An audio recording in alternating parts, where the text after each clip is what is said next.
everybody. Welcome back to the 13th episode of Beyond the Field podcast. Find it on Spotify, YouTube, Instagram, TikTok. Pretty crazy. We're already on episode number 13. It's been 3 months of consistent episodes, once a week. So it's been a lot of fun. We have David Griffin right now in the waiting room, who's a AAA ball player for the New York Mets. He went to Curry College, so this is a D3 school in Massachusetts. I'm interested to hear a bunch of his stories. We're going to let him in from the waiting room right now. I'm pretty sure he had a game earlier today, so hopefully he's feeling good and ready to tell us some stories.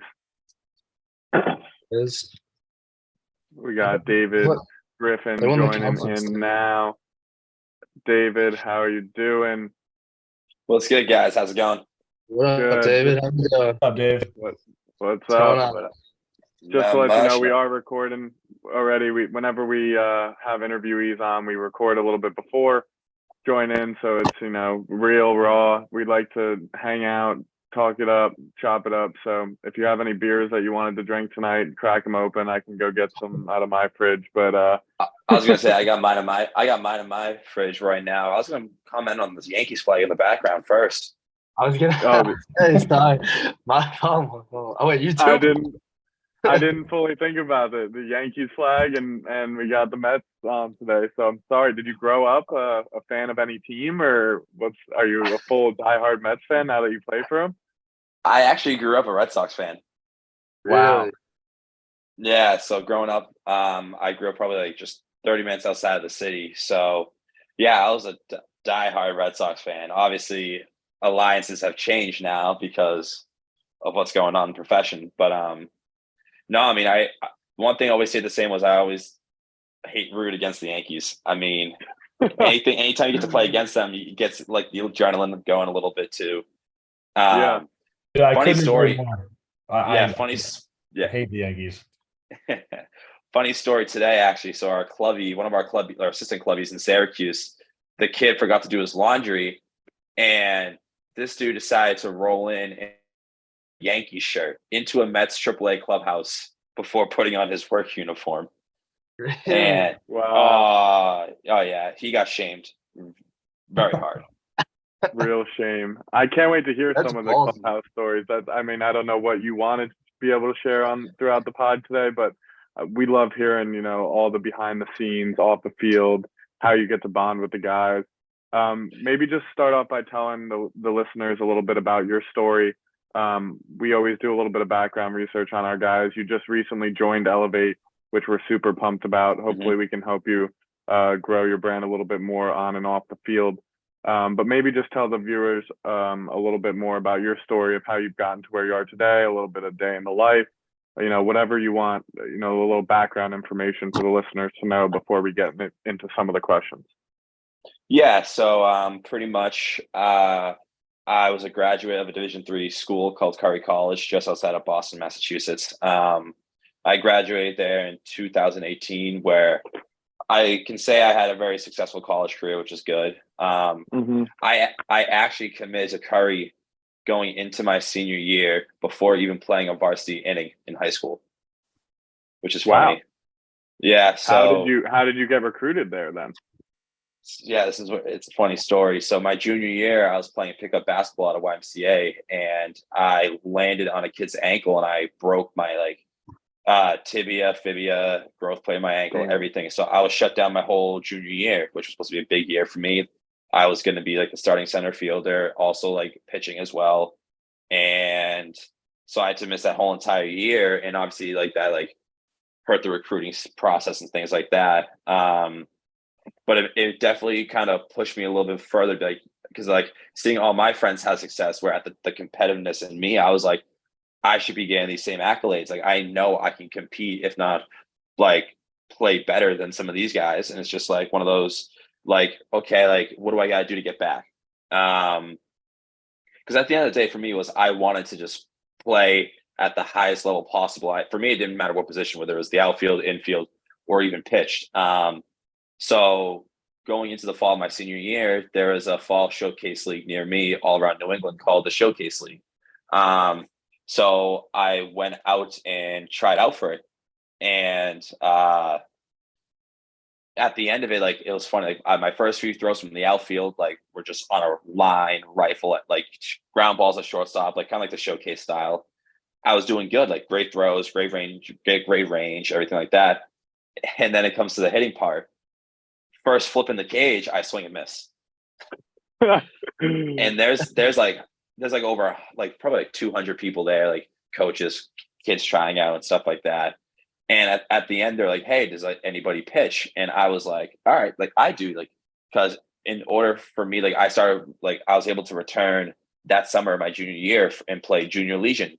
The only thing was because the Legion team didn't want me because I didn't have any numbers, so they're like, "We'll just put you on junior Legion." And the only thing I could do at the time was pitch because that was the quicker timetable recovery. I didn't have to run. All I had to do was just throw the ball. So I pitched that summer of my junior year and I did pretty well. So I was like, you know what, like screw it, like I'll do it. So I went in the bullpen and I threw, and they radared like your 3 top fastballs. You threw, I think, like 5 of each, like 5 fastballs, 5 breaking balls, 5 changeups, and then they would radar and like write down your top 3. I had never been radared, so all of a sudden I'm like, oh, maybe I'll hit 80, like hopefully, because like at the time, like I went to a small D3 public high school, like I hadn't been radared or anything like that, so I didn't know like what to look for, and I think my fastballs were 80, 81, 82. Wow. And then the changes were pretty good. So I was like, oh, like I'm feeling good, like whatever. And like I actually, after the tryout, I went on vacation for the weekend with my family. So I did that. And then the results came back Monday and they said I made as a pitcher on this team. And I was like, I'm not a pitcher, I'm an outfielder. And they're like, no, like trust me, like you're gonna play college baseball if you pitch. So I was like, all right, yeah, screw it. Like I'll pitch. And I was like one of like 3 pitchers on the team. So what they did was the games were every weekend all around New England college campuses. Like we would go to like Bryan one day, URI another week, like fluctuate all like different states and stuff like that. And like you would play like kids in the area, like they were committed to D1 or D2 or even D3. So it was a great recruiting tool for those that were uncommitted. And I ended up doing well and still like some interest, but not from a lot of schools. And then all of a sudden, my high school coach was like, hey, you should look at Curry College. He's like, I know the head coach there because I played for him way back in the day. Like, he'll take you on a visit. I'm like, all right, sounds good. Like, my dad went to Curry there, so I already knew like a little bit of the background of the school. So cool. It was funny. I wanted to go there, and then I toured the school and I hated it. And then my parents were like, no, like my parents didn't want me to go there, but then like once they toured it, they wanted me to go there. Then I was like, no, I don't want to go. And then I started to get like not get many offers, and I was like I had Sally Regina told me I should go to prep school for a year and stuff like that. And I was like, I'm not doing that. And so I was like, you know what? Like, so when I did the official visit with Curry, I said, hey, any chance you guys can see me throw like on the weekends? And they said, well, we can't do that. However, we have an AAU team that we run out of Curry. If you want to play for the AAU team that summer and like you want to like, you can just throw that in and we'll watch you. And that's what I did. So like literally on like 2 days rest, I go to Curry and I throw a bullpen, and the pitching coach, who I'm still very close with to this day, who's now the head coach, like gave me some quick pointers, and they had a radar me, and apparently I was up to like 84, 85.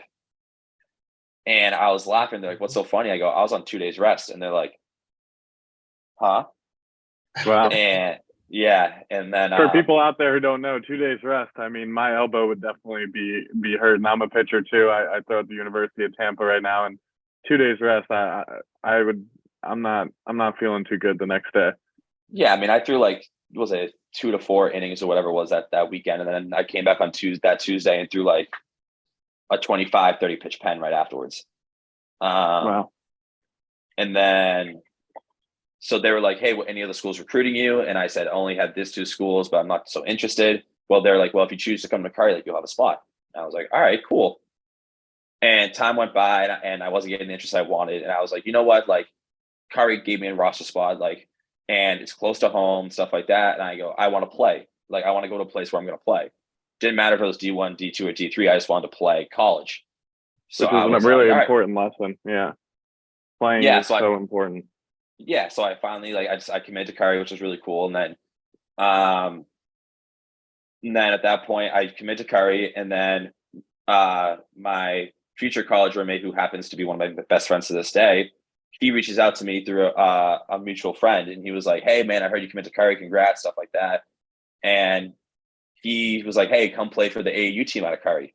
So that's what I did. So I had a whole summer going to my freshman year playing for the pitching coach who was the head coach of this 18U team.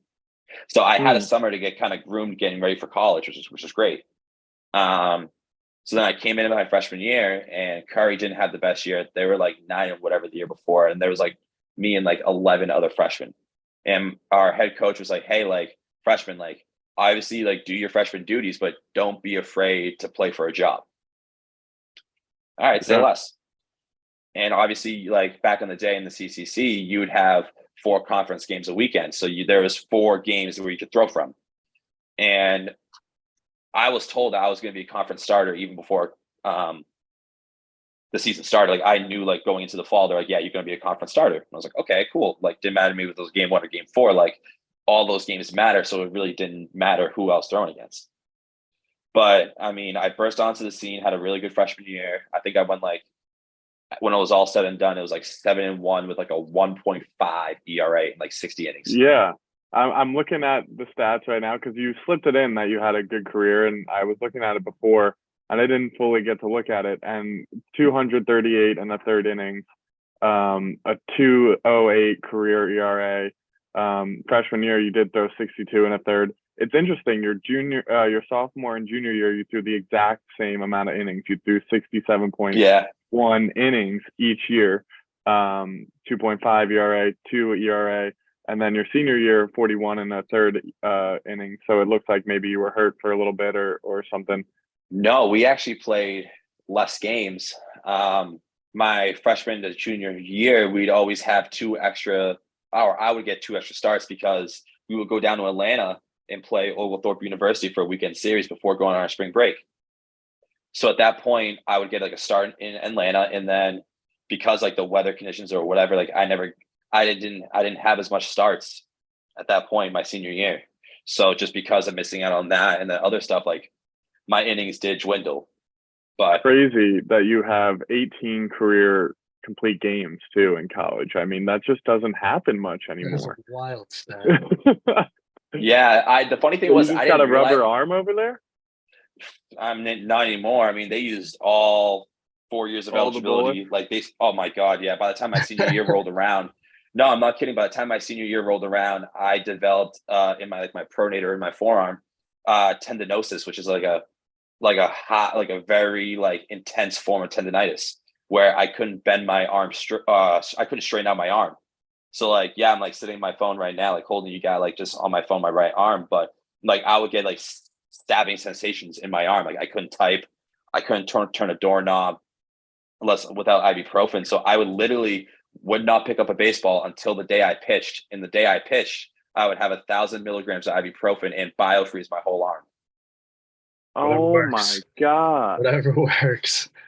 Dude, and when Yeah. was this during? This was during my season in 2018, and I never missed a start. Oh my God. That's so crazy. Like now, even I don't know, many coaches that would be like, "Oh yeah, you can't, you're good. You don't have to touch the ball all week," and then just keep going out there and have the trust in you to just feel good But enough you didn't even like you didn't like have any catch like during the week or throw a bullpen. Like the first time you threw the ball was on the mound. I would do light catch play a little bit during the week, but like say they wanted me to throw a bullpen, I'd say, nah, screw that. I'm throwing an inning on the Wednesday game. Now that was my bullpen. You're like I'm the captain now. Yeah, I was like, I'm not wasting on a bullpen. I go, if you're gonna use me, like throw me in the game. Like they had a lot of trust in me too. Like, I mean, obviously I developed a great relationship with them over the years, but like it literally would get to the point, like sometimes I would walk down the bullpen and I'd be like, hey, like I'm going to go throw in this game. Like, I just took the Advil. I'm ready to start throwing. Yeah. Like, I think the one thing they realized too was I did get on like a very hot streak my freshman year towards the playoffs. So, what was it? The quarterfinals or whatever against Roger Williams, I went a complete game, which was 9 innings, like 120 pitches. And I believe like in like my 3rd inning, I allowed a run. And then Everything else was like zeros. And then we make it to the championship. I'm thinking I'm going game 2 because that's how it lined up, because whoever went the first game of the playoffs went game 1 of the championship. And then I thought I was going to go game 2. They decide they're going to go with our number 4, who hasn't thrown this whole series, this whole playoffs, which we kind of had a 3-headed monster in our starting pitching. Like, they rode 3 guys to the ground. It was, you weren't going to the bullpen unless it was a shit like day, like unless like if we were getting blown out. Yeah. And so like you could tell like they just abused us, which was like old school. But like for me, like I've learned to develop that workload. No, so then the championship game, I come in, it's 3-1. My first pitch I throw, a guy hits a triple down the line that scores a run. Guy gets thrown out trying to go an extra base. So the run scores. It's not counted towards me. And this is like in the 4th inning or so, to end the 4th inning. We end up tying it in the 8th on a 3-run home run, and we walk it off in the 9th to win the championship. I allowed 0 base runners, no walks, no hits afterwards. And it was like literally I'm throwing like my baseball like 60 miles an hour, like warming up to go into this game. Like my arms hurting. I'm like, because I was pissed, so I started long tossing like in between games to prove a point.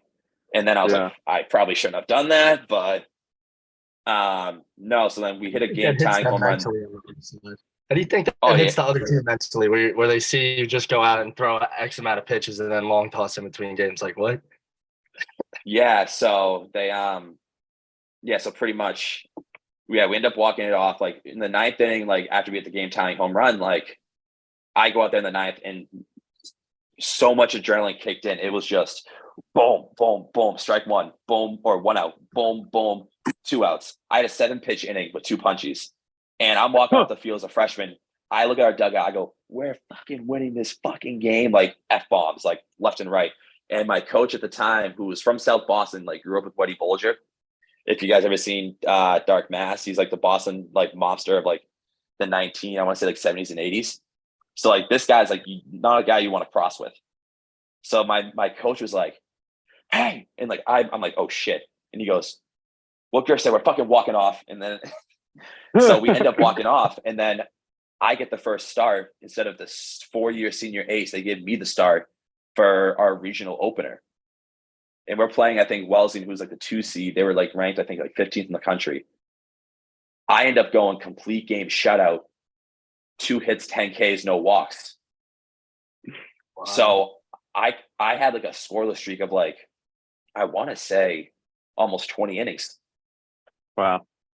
That's and I like that just set the tone for everything going forward. Like I got the future, like I then got an invite to the Futures League tryout, like a summer collegiate ball. And then I got signed out of that thing.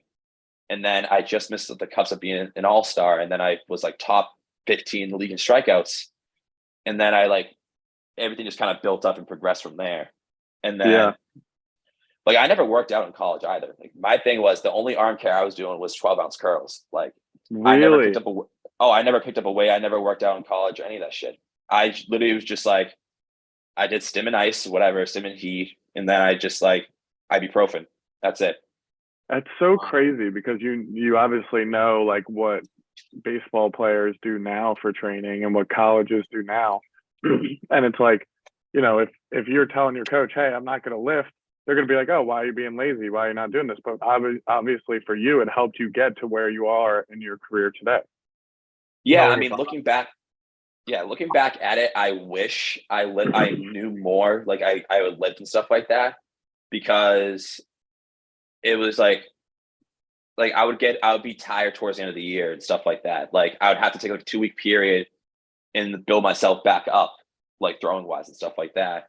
And then when I was all said and done, when I graduated Curry, like I had a pre-draft workout with the Atlanta Braves. Like I threw with one of the like cross checkers and stuff like that. And they're like, all right, like we'll get back to you, whatever. And the funny thing was like, one of them asked me, they're like, hey, do you know what your velo was normally? I go, probably like 85. Why?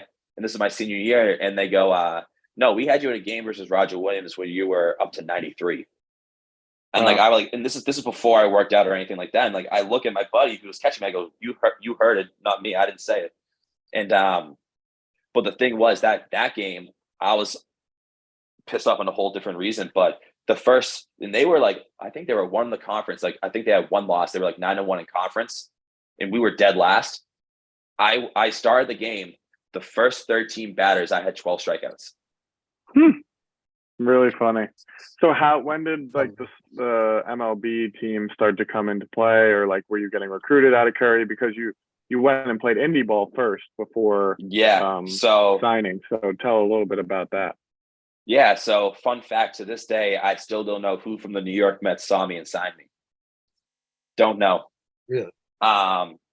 Yeah. So I wonder if it's like some big joke, like they all know who, but they don't want to tell you now that you've been in there and you've been throwing. They're like, oh, let's just not tell him, make him not know for his whole life. I know, right? So after I graduated college, like I had an Indy ball tryout with a team in the Can-Am League, and at that point they had me go 60 pitches on back-to-back days, and my arm just couldn't hold up. I was like, I need to go home and like rest my arm. Like, I'm not in shape for this. Like, I need to go to physical therapy or something. So then I decided to retire and work a 9-to-5 sales job in Boston for a corporation. Like, I was doing outside sales. During the Indy ball tryouts, like when you tried out for Indy ball? This is like before. Like, I graduated college, I got invited to a tryout, and they were keeping me around. And I said, I'm actually going to go home because I literally need to, like, I cannot move my arm. So I was like, we'll see what happens. And then just like my arm just wasn't getting any better. So I was just like, all right, time to hang it up. And then as I started working this 9-to-5 job, like obviously, like when you first graduate college, you're trying to figure out who you are outside of your sport. Because obviously, like part of our identities are like, oh, like we're a baseball player, we play at this school, like this is the memories we have. And I couldn't quite figure out like what I wanted to do off the field, like outside of baseball, because I've been around it for so much and I dedicated so much time to it. And like I was just miserable and stuff like that. And I was like, I remember like looking back on the year, because like it was fast, like it was about to be 2019, like January 1st. I was like, if I lifted and I took care of my body, I wonder what could have happened with my baseball career. Because everyone was like, oh, we thought you would go pro, stuff like that. Like kids that I played against, like I had college coaches from Division III schools that I like in my conference come up to me when I graduated, and they said, dude, like with your stuff, like depending on if your team could hit, like you probably would have gone undefeated your college career. Like they were just like, it's definitely something we like talking about on this podcast too, is the off the field, like how you what hobbies you have, what you like to do off the field. And this is a really interesting story of how, once you graduated, you didn't know what you wanted to do. And then, coming back into Indy ball, I'm excited to hear how that came about. Yeah. So I told myself, I was like, hey, listen, like if I took care of my body, I'm going to start going to the gym and start training, beginning of 2019. Like, and it's funny how like the baseball world comes full circle. Like, obviously I knew Nico from Becker when he was there, just like when I threw there that one time. And now, like, obviously you guys have Elevated going on and you guys bring me in. So this is kind of like a similar story. So one of my teammates from my freshman year summer ball was from like the next town over for me, and his dad owned a baseball facility in my hometown. So I was like, you know what, maybe I'll try to get into coaching first. So I drive over to the facility and I started talking to him, and he's like, dude, like check out this new gym, blah, blah, blah. And I'm like, wow, this is a beautiful gym. Like, we got a strength coach, like he'll help you out. So I was like, hey dude, like I kind of want to get back into like playing baseball. Like I want to try to play professionally. And he was like, yeah, I'll leave you cage space. But the only thing is, like, if you're going to go work out with Joe, like you have to pay him. I go, that's fine. So I walk into the gym, I talk to Joe, and we were from like the neighboring towns and stuff like that. But Joe was kind of giving me a hard time. He was like, well, the last kid from your hometown I trained, a college teammate of yours, he only went to 2 lifts and then left me high and dry. And I said, well, what time do you want to lift? He said 7 p.m. I showed up at 6 o'clock and I said, fuck it. I go, I'm here. Like, teach me the basics. Like my initial baseline barbell deadlift was 185 for 1. 9 months later, after my Indy ball year, I was 500 in a 9-month span. Benching 500? No, deadlifting 500. Deadlifting. Wow. I was. We went from 180 to 500. Yeah. 9-month span almost. That sounds like a great trainer. Where was the facility? What was the facility's name? Atlantic Sports Performance. Cool. The trainer was Joe Coyne was the strength coach, who now actually just got his physical therapy certification from Tufts University, which is cool to see. Yeah. awesome. Yeah. So when I graduated college, I was 170, and by the time I was getting ready to go pursue pro ball, I was 190. But I decided to quit my sales job after a 5-day boys trip to Vegas. Really? Sounds like that would be a good time. Yeah, especially after losing $2,000 in gambling and slot machines and stuff like that. But no, so no, it was one of those things where I caught myself, kept waking up early, and I kept going to the gym, and I was like, dude, if you can wake up early and go to the gym on a Vegas bender, like, you owe it to yourself to go pursue baseball. So after I got back from the trip, I quit my sales job. I worked a few odd jobs here and there, but when I was in the Futures Collegiate League, all my college summers, I knew the commissioner quite well, and he had texted me saying, "Hey, if you don't get drafted, I can get you on an Indy ball team." So I was like, "All right, sounds good." So I texted him in 2019. I was like, "Hey, Chris, like, I'm trying to get like back into Indy ball. Like, do you know any places I could go to?" And he was like, "I'm surprised you're not down to spring training." And I was like, "What do you mean?" He goes, "I know a bunch of guys that are doing an Indy ball camp right now to get guys ready for their Indy balls, like spring training." So he puts me in touch with them, and he was like, "Yeah, we got a spot for you. Come on down." So I drive to Florida and stay in a motel for 2 weeks, not even guaranteed of a job. I go down there, I do well, and I'm one of like 3 guys from this camp to get a contract for one of the teams out, and I end up signing with the Lake Erie Crushers in the Frontier League out of Ohio. So I go to the spring training, and I do well, but I get released because the only thing I had going for me was a fastball. I couldn't locate anything else. So now Where was the velo at right about this time? I was 91 to 93. Nice. So now I'm like, all right, I got 2 options. I can either go back to Boston and start from square one, or I can stay out in Indiana where I had relatives, which was a closer drive. And Indiana at that point, a lot of like the Indy ball leagues were like the central part of the country. So Chris Hall, who was the commissioner of the Futures League at the time, the guy that helped me out with Indy ball, he was like, "Stay in that area. I'm going to get you a workout with one of the teams in that area." And I said, "All right, sounds good." So I get offered to throw a tryout for the Chicago Dogs, ran by manager Butch Hobson, who used to be a major league manager. I know someone who's played there. Yeah, so I go to throw a bullpen, and as I'm throwing it, Butch is asking me questions, and there's another guy that's like watching off to the side. And this guy happened to do like, he's a consultant for various Indy ball teams, but he also, like, what he does is he helps Indy ball free agent players get contracts. Like, he gives them places to train and stuff like that. It's called the Joe Torre Black Sox. So Joe, I actually know Joe. I played against his team in the summer all the time. That guy is, I mean, one, he's out of his mind crazy, but he is like, the way that he runs the business and gets guys signed is very, very impressive. Exactly. Like, I mean, him and I, we've like, I'll go into this more later. Like, we've had our disagreements at times, but I've also, it's one of those, like, if it wasn't for him, I would not be where I am. What I mean by that is, so he sees me, and he was a consultant at the time for the Gary South Shore Railcats. And so he sees them, and he goes, "Hey, if you're around a few more days, I'm going to be in Gary, Indiana, which is closer to where you were staying. If you want to throw a bullpen in front of the manager, we can do that." So I was like, all right. So I go and do that.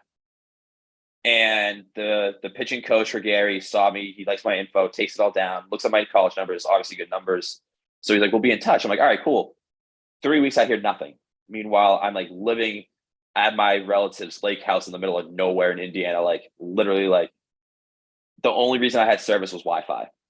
And all of a sudden, as I told my dad, I call him, I'm like, "Hey, just come out and visit, and we'll drive back to Boston." So we hit the golf course, and I think it's like the 6th hole.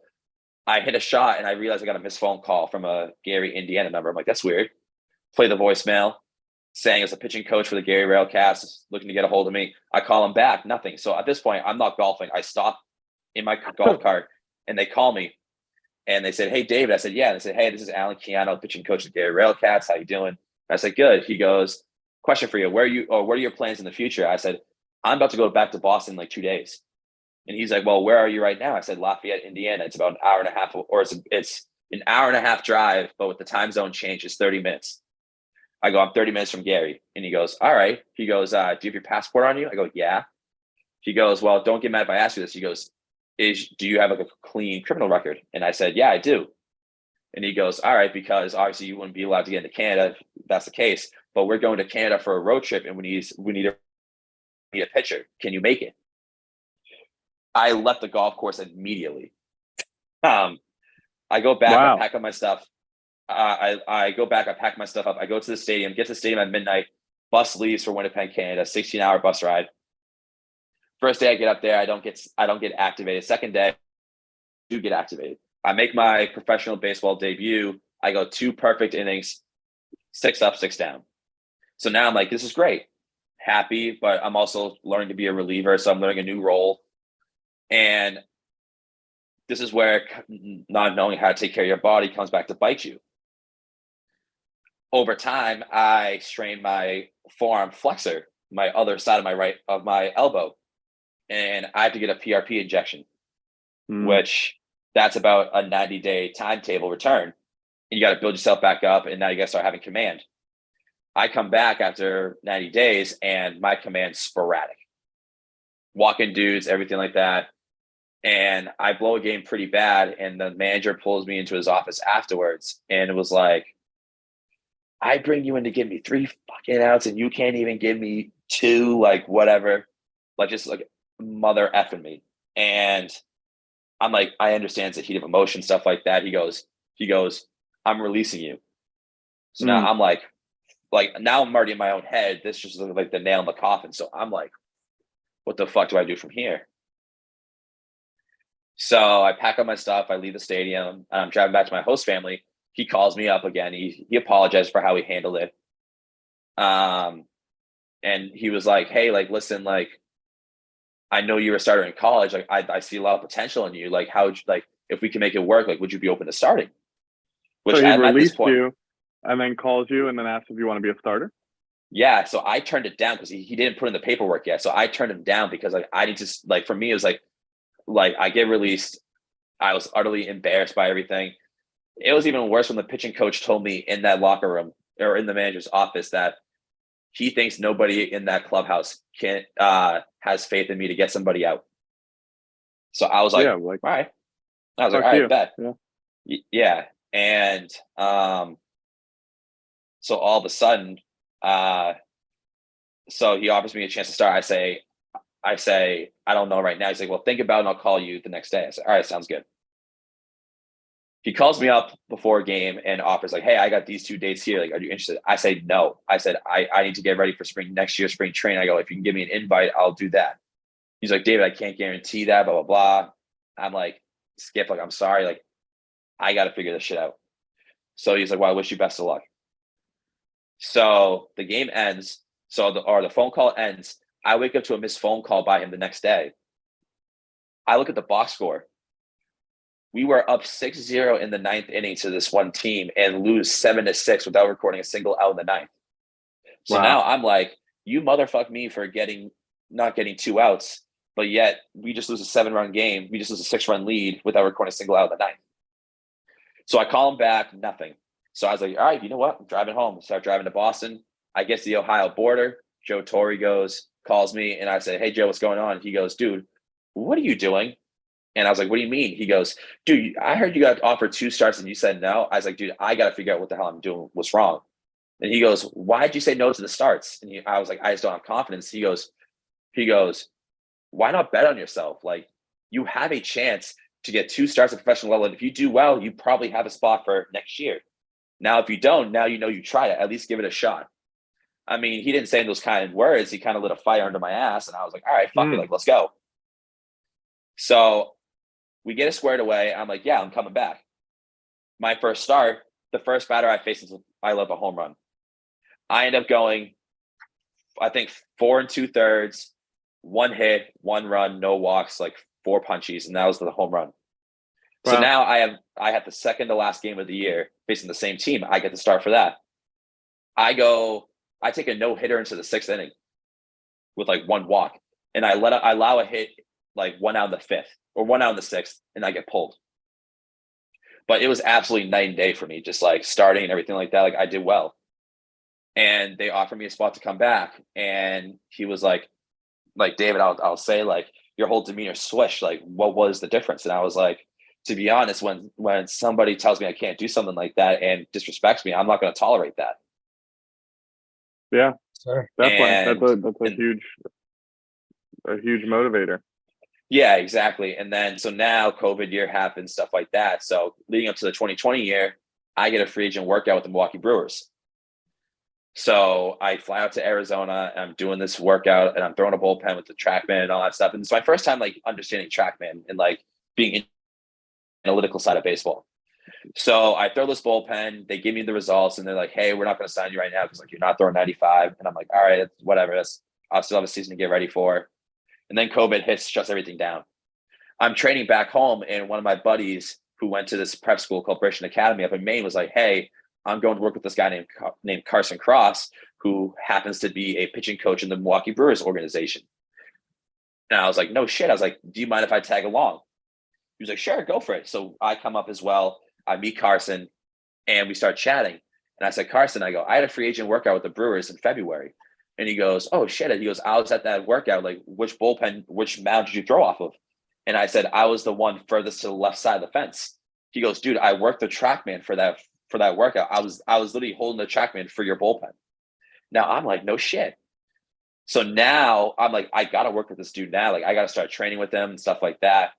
And because he already has the inside details of like what I do in my metrics and stuff like that. So at that point, like we get a better understanding of like what I am as a pitcher, what's best for me and stuff like that. So I grew my whole 2020 offseason getting ready for 2021, working with Carson, stuff like that. And I still work with him in the offseason. That's I think my 3rd year working with him. And so going to 2021, I start off the year in Gary as a starter, and I'm doing well. I'm like, Carson, I'm like, sign. I'm like, when am I going to get signed? Stuff like that. He's like, dude, like, be patient, stuff like that. And then all of a sudden, I'm about to hop on a bus to Kansas City with our team, and I get left back on the bus trip. And I'm like, because granted, I did get into a little bit of a heated debate with my manager because I asked for something. Like I told the grounds crew to not soak the field, and I kind of got motherfucked for it afterwards. But I was like, Skip, like I didn't know I did, like that's why I didn't know, like I couldn't do that. But at the same time too, like I go, I don't regret doing it because he was on my ass for me to finally have a good start. And I ended up going 7 deep, 1 run versus a team the first place team in the division that was on a 12-game win streak.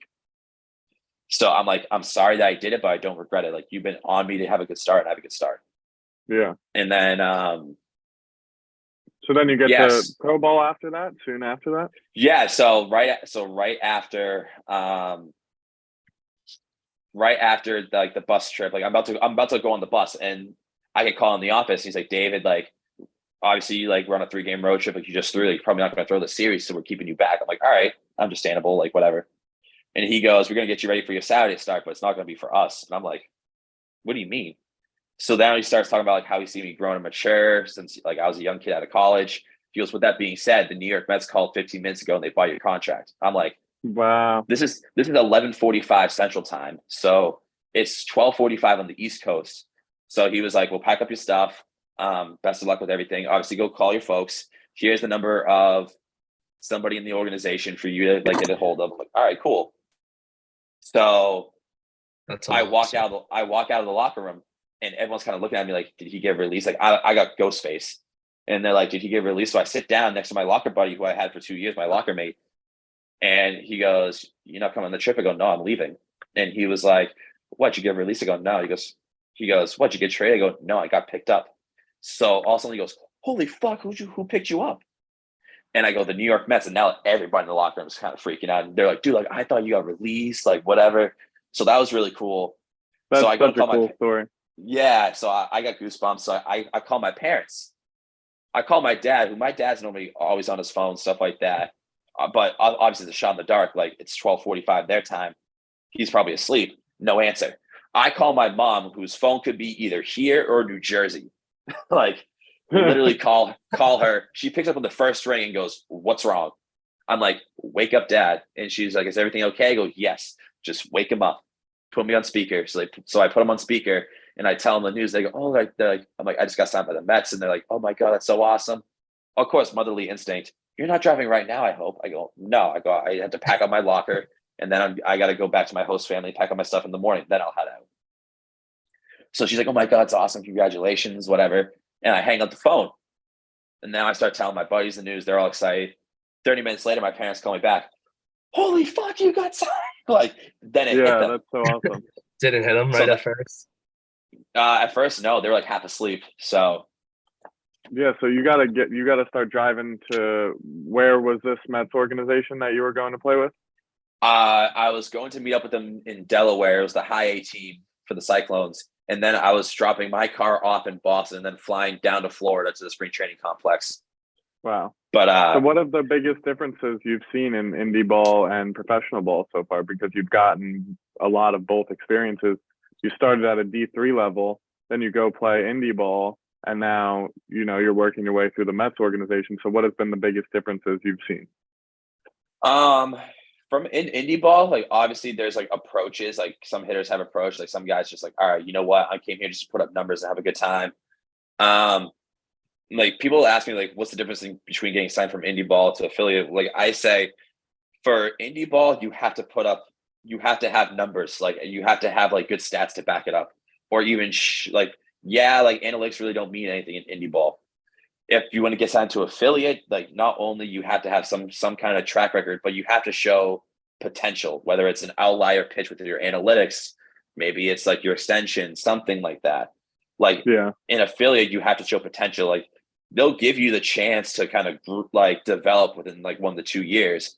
But then after that, it's totally up to you to see how you go, especially at the higher levels. Like it becomes sink or swim for you. Like I almost got released at the beginning of the year because I didn't really have any good secondary pitches. All of a sudden, I came to spring training, like my changeup clicked, but I couldn't figure out a slider. I figured out my slider that I'm throwing this year, 2 weeks left into spring training. And now it's my best pitch currently, which is crazy. Yeah. And out of all of these experiences you've been talking to us about, like, what do you think the most memorable moment or game that sticks out in your head, that kind of is something that could be a cool story for the listeners to hear? Probably my coolest or probably the most memorable outing I've had in affiliate so far was my last start of the year in high A in 21. Because this one's like a little bit of a sentimental one for me. My aunt, who's also my godmother, she lived with my family for a couple of years. She had a heart transplant like way back when I was in high school. And she's been dealing with like just all kinds of drugs and medications to like help her function and stuff like that. And it was her first chance to watch me pitch professionally in person. So she drove out to Coney Island, watched me have my last start of the year, and I end up going 5 2 or 5 1/3, 8 strikeouts, 1 hit, 1 walk. Nice. And I had a no-hitter going into the 6th inning. And so like obviously like that meant a lot to me. But the funny moment was apparently this was like the 4th or 5th inning, and her heart monitor is going off. Like literally her doctors in Boston are calling like saying, "You need to get the emergency room. Like your heart rate is through the roof." And she's like, "I kind of can't because I'm in New York City and my nephew is throwing a no-hit in, and this is my first time watching him in pro ball." So like hearing that story afterwards, like it was really cool. I think that was the most memorable moment for my pro ball career so far, which I think is like a sentimental one that's nice. So. And I kind of wanted to bring it back, like way back to the beginning. So we're back in junior year, and you haven't made a varsity start yet, and then you step on somebody's ankle, and then you get hurt. I kind of want to just hear a little bit about your mentality, like going from being hurt like that and not playing to like coming back and doing what you did. Yeah, I mean, a lot of us athletes. Injuries are always a part of the game. So it's cool to hear. Yeah, I mean, yeah, it's frustrating too because it's like, obviously, like we grew up like every year, like every time springtime rolled around, we're all like, oh, like we're getting ready to play baseball and it's fun. But like those that seriously like had like live and die from baseball, like for me, like if I wasn't playing, I was depressed almost. Like my grades would just sink down, stuff like that. It was just like it became such an identity for me, and I loved the game so much where for me, I didn't care what it took to get back to it. Like, yeah, was I stressing a little bit, but I was like, I also had to figure out, like, I wasn't the most talented player, but the hard work and like the drive was going to get me to where I need to be. Like, baseball is all about consistency. If you can be consistent for a long period of time, you're going to have success, because baseball is a roller coaster up and down. So for me, it was like, I was injured. I just wanted to get back out there. I didn't care what I was doing. And that's why I was like, yeah, I'll start pitching right away. I don't care. Like, with no real pitching lessons beforehand. Yeah. And over time, yeah, I did end up getting lessons going into my senior spring season of high school. But at that time, I was just throwing to throw. Like, they're like, oh, you have a good arm here, just throw. Who cares? So Is there I just want to get any out there. players you try to mold your game like now? Any pitchers out there that you try and mold your, do you ever watch any videos of how certain pitchers hold their changeups or sliders or anyone out there? Yeah. For a while, for me, Verlander was a big guy. Like, his mechanics and stuff like that, I liked to emulate. But I mean, it just became more of like, I love watching Jose Fernandez pitch, rest in peace. Like, seeing his story too, like coming up from like literally high A going straight to the big leagues, like that was really cool. But I mean, in your own way, like you try to see, like, study everybody and then pick little things that can connect to you. Like, I don't say like I like to emulate my game after anyone. It's just like I like to be like myself, if anything. Yeah. Because then if you start comparing yourself to others, like I already know, like I'm already on, like I'm already on a very different path compared to everybody else. Like, I wasn't a draft pick, it wasn't anything like that. So it's like you really can't compare yourselves to others, especially in this setting. Yeah, definitely. I got a quick question. I got a quick question. I want to jump in. So Dave, as a guy who played D3 and you weren't really drafted, what is it like within your team now? Like, do you see that you face challenges because you aren't like you weren't like a top 5 round draft pick, or like, like you got there in such like a different way? Like, do you find that you see that, there are challenges like within the organization? Yeah, I mean, definitely. Like, I'm definitely forcing some hands right now too, because like last year I was the yo-yo. Like, I went from starting in high A as a starting pitcher, starting in double A as a starting pitcher, even filling in for triple A for 2 weeks as a starting pitcher, come back to double A, get moved to the bullpen. And then the trade deadline happened, and I think the high A team lost 2 of their starting pitchers. So they were like, well, who the hell are we going to have throw? And I still had starter innings and workload. So they're like, all right, so they sent me down to high A to be long relief out of the bullpen. And that was for like a week or so, which I showed that like I shouldn't be there, because I did really well. So then I went back up to double A and went back to relieving. And then I started to do better as a like long relief. And then at that point, with guys getting injured, and they made me a starter by the end of the season. But like, I mean, I'm very dispensable. Like, they can just say, like, you know what, like, this is minimum wage guy. Like, he can do that. So like, just finding ways to be versatile. Like, they changed me into a reliever this year. Like, I trained to be a reliever this offseason. And then all suddenly, like, I'm getting told I'm getting a spot start in AAA, and then I do well. And then I go 5 innings in relief the next outing. And now they're saying, hey, guess what? You're a starter now. And then they throw me 90 pitches yesterday, which was the first time since 2021 that I've thrown that many pitches. Like, and I know I'm forcing hands because they were supposed to keep me center screen training to start the year. Like, I wasn't going to break with the teams to start the year because a numbers game, like roster spots, how much money they give this guy, prospects, etc. And Yeah, I just want to bring up right there, like the one thing that stands out about what you just said is forcing hands. You said it a few times right there. And I think that's something that the listeners should definitely like hear about a little bit more. Like, you have to put in enough work to where you don't give them any other choice but to keep you around. Like, you want to go in a little bit about how forcing hands is like a big part of how you're staying in the game right now. Oh yeah. I mean, that's also the mindset too. Like, last year I was like, oh, I got to have this, or I got to be this. Now I'm just like, you know what, to be honest, fuck it. Like, as long as I got a ball and I'm playing, I'm cool with it. And I think that's kind of what's helped me out for this year. Like, I got put in some situations this year. Like, I'm like, all right, I'm here. Let's roll. Fuck it. Just go.